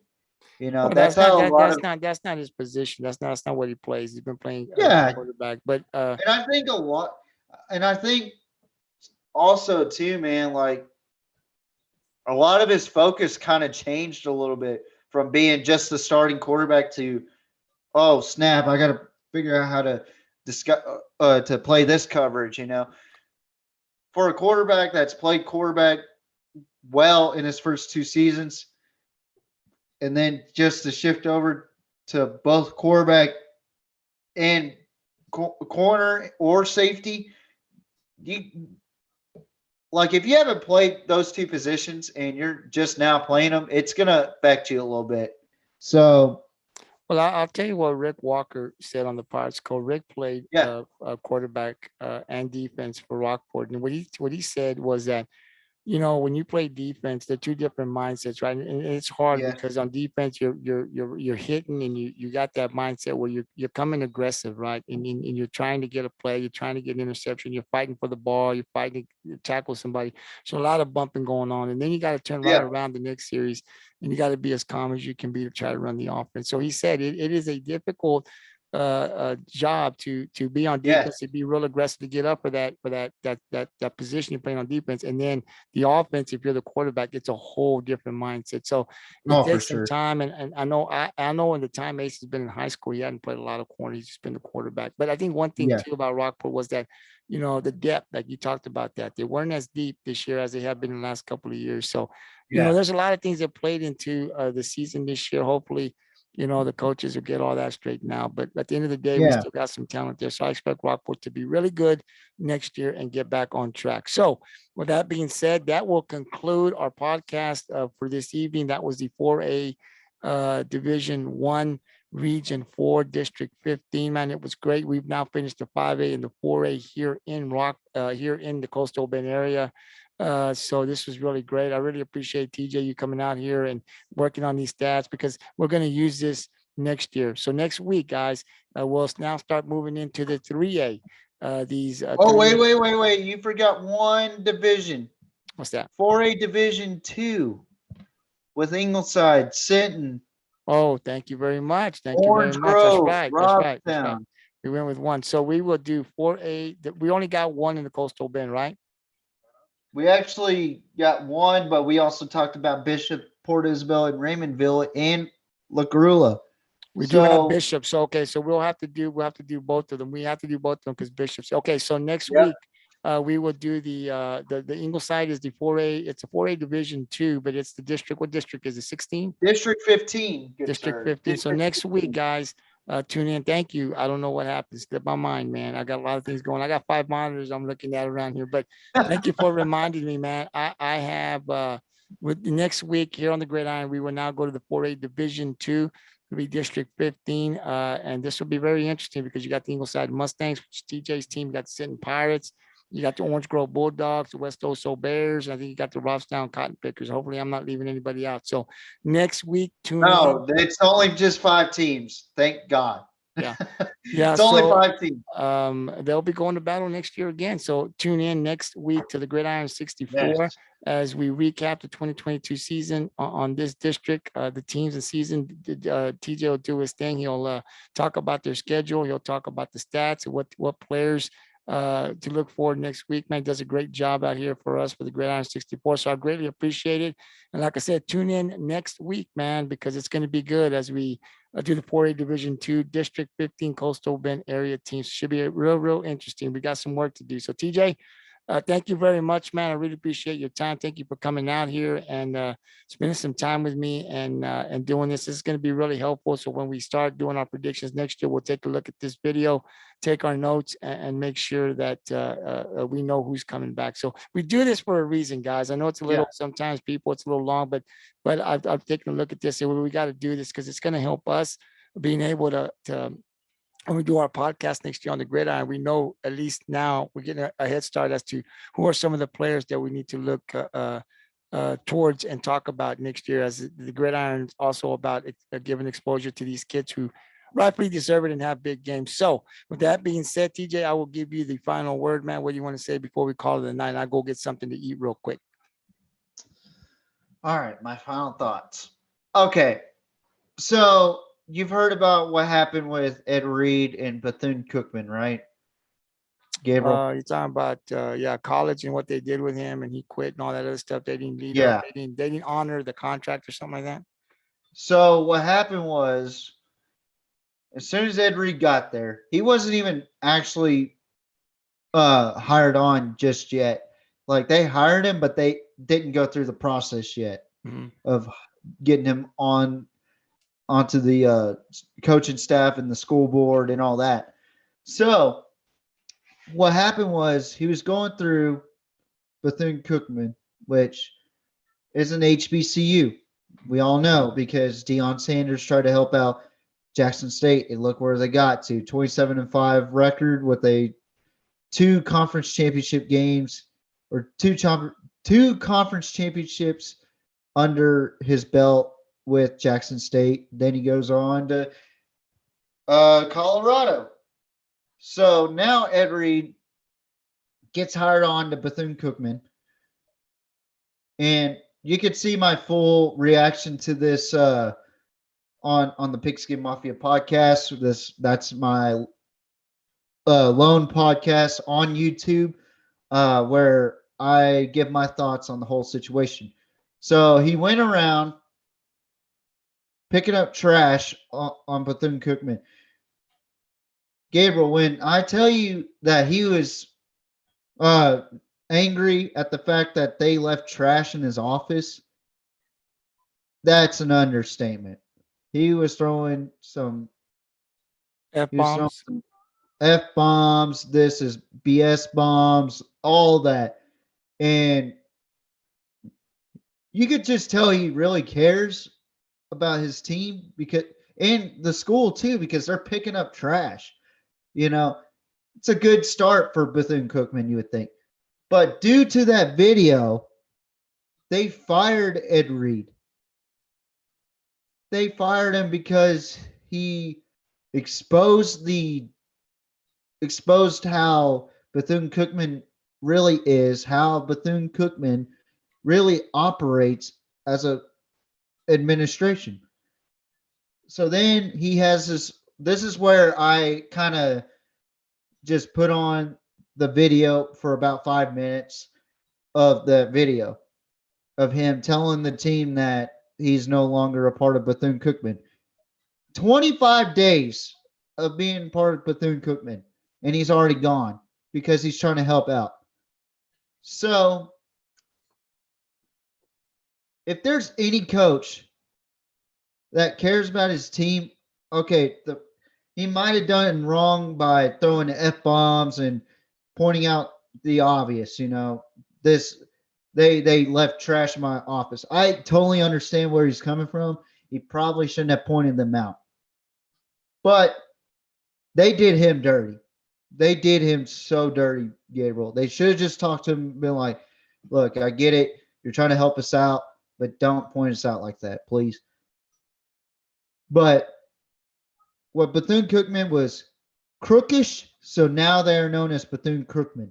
But if there's any coach out there that is trying to make a program better by just simple pick up trash, don't record it and say this is BS and this is F and F this, F and F that.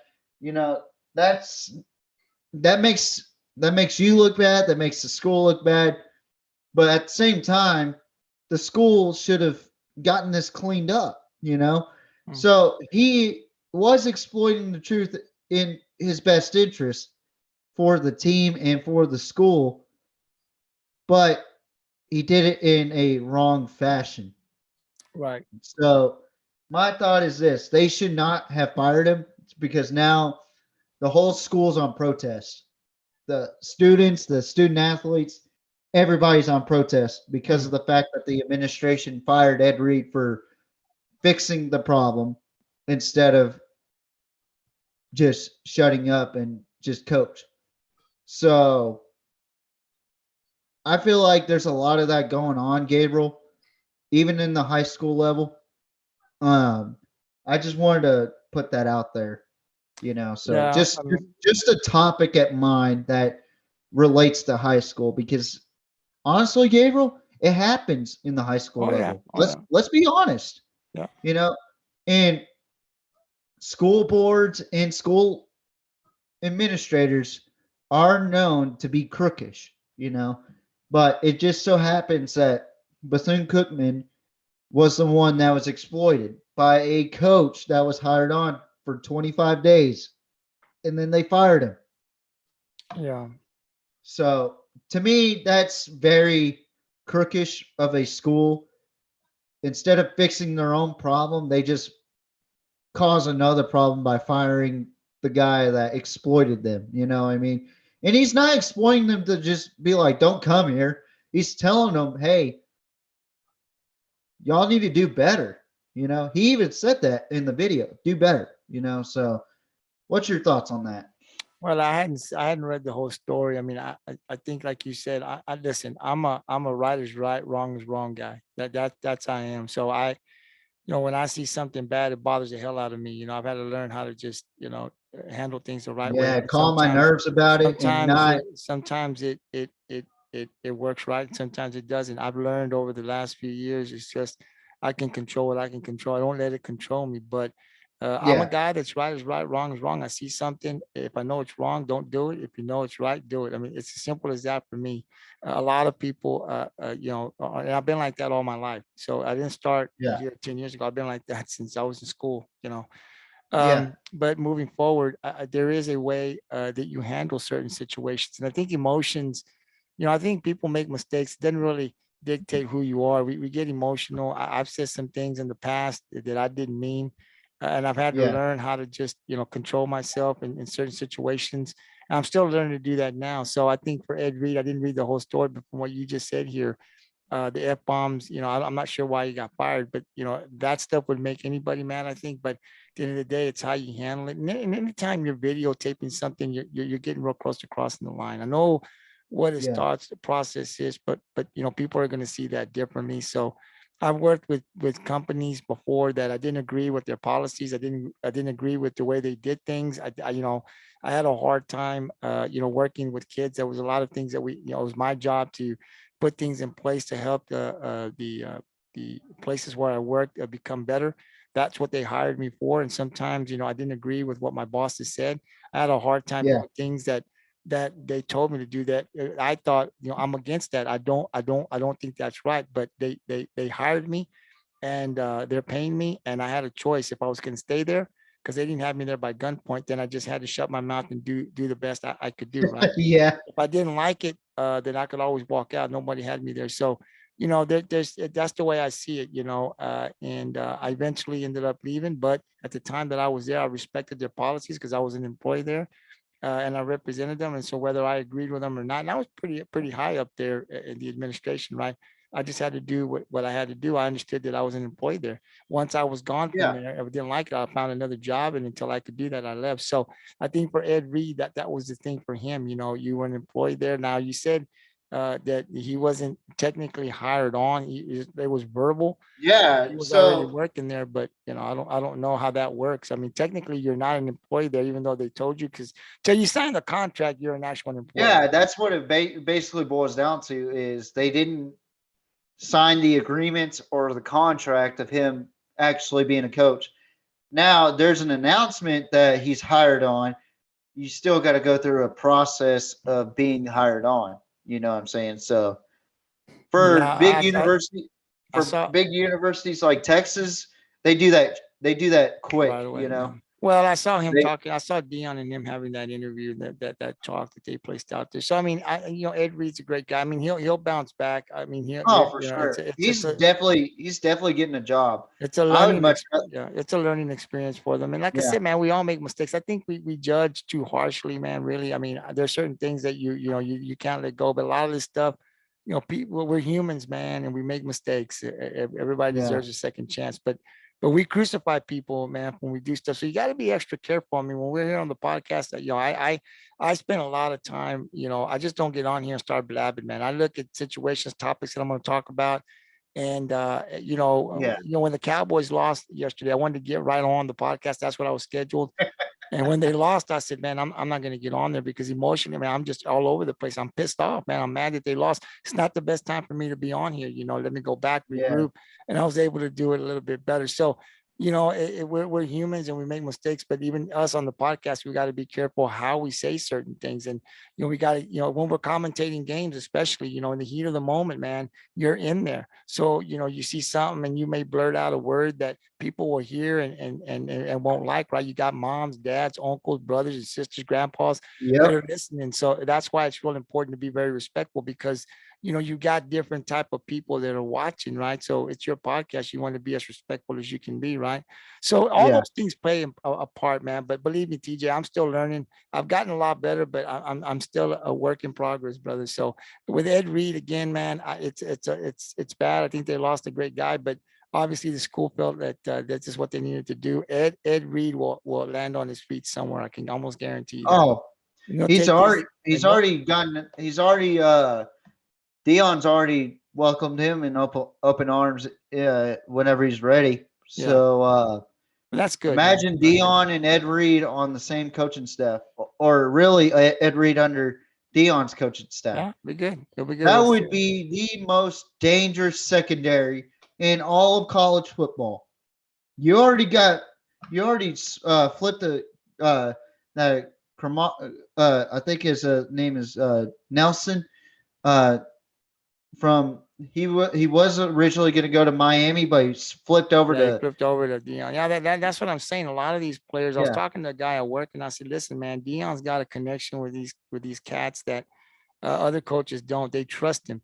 They trust him. They trust him, and that's why I think he'll be a coach for as long as he wants to, because it's not just his coaching skills, right? But it's going to be the ability to be able to reach these kids on a personal level, and so I think that's going to be huge for Dion. And a lot of those guys, a lot of those players will go want to play with him because they trust him.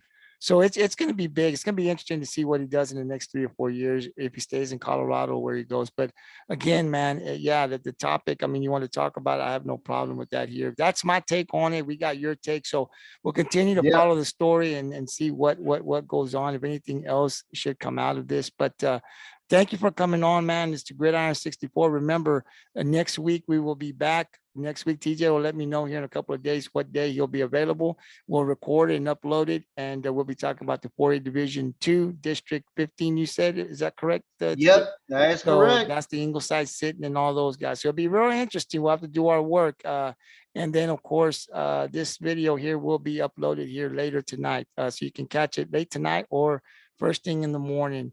If you like it, please share it and become a subscriber on YouTube to the Gridiron 64. We're looking to get more subscribers as well. And also, if you're commuting back and forth to work, or you're taking a trip and you don't want to listen to music, hit us on Anchor or Spotify. It's on Spotify is GT Sports, Scott of Football. I put all of the podcasts there. Take your pick and listen to us. See if you agree with us or not. And if you do or don't, you can always write us something on the comment sections, and we will definitely respond. Until next week, man, have a great night. TJ, have a great night. And don't drink too much of that cream soda, buddy. And we will see you next week as we talk more. I'm gonna football. have to, man. I gotta stay up for the next couple of days, so might have to. Yes, sir. Have a good one, man. And we will talk to you next week, buddy. Sounds good.